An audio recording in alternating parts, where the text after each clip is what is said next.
সিলেটের বিশ্বনাথে জমে উঠেছিল এক চমকপ্রদ ফুটবল লড়াই। দৌলতপুর আদর্শ উচ্চ বিদ্যালয় অ্যান্ড কলেজ মাঠে অনুষ্ঠিত হয়েছে এ আমন্ত্রণমূলক ফুটবল টুর্নামেন্ট।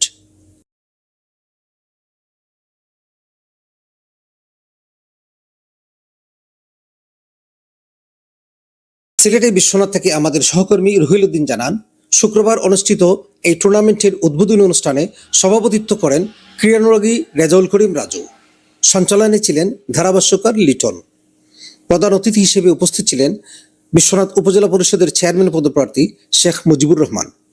এ সময় তিনি বলেন, খেলাধুলা তরুণ সমাজকে মাদকমুক্ত রাখতে গুরুত্বপূর্ণ ভূমিকা রাখে এবং এ ধরনের আয়োজন আরও বেশি হওয়া প্রয়োজন। বিশেষ অতিথি হিসেবে উপস্থিত ছিলেন দৌলতপুর ইউনিয়ন পরিষদের চেয়ারম্যান হাফিজ আরব খান, ভাইস চেয়ারম্যান পদপ্রার্থী শফিক আহমদ পিয়ার সহ স্থানীয় গণ্যমান্য ব্যক্তিবর্গ। ফাইনাল খেলায় মুখোমুখি হয় আদর্শ ফুটবল একাদশ ও বাই ব্রাদার্স যুগলনগর। টান উত্তেজনার ম্যাচে একমাত্র গোল করে দলকে জয়ের দেয় 10 নম্বর জার্সিধারী সাদেক মোল্লা। খেলা 1-0 গোলে জয় তুলে নেয় আদর্শ ফুটবল একাদশ।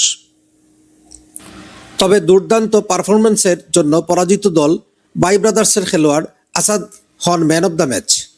খেলা পরিচালনা করেন সিলেট রেফারি সমিতির সিনিয়র সহসভাপতি আনোয়ার হোসেন।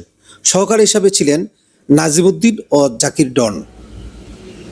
এ ধরনের আয়োজন স্থানীয় ক্রীড়াঙ্গনে নতুন সম্ভাবনার বার্তা দিচ্ছে। আরও খবর জানতে সাবস্ক্রাইব করুন এই সময়। ধন্যবাদ সবাইকে।